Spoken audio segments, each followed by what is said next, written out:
అర్హత లేకున్న ప్రేమించావు, ఇది కేవలం నీ కృపయే.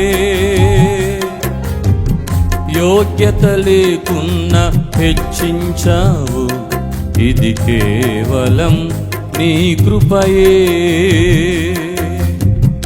అర్హత లేకున్న ప్రేమించావు, ఇది కేవలం నీ కృపయే.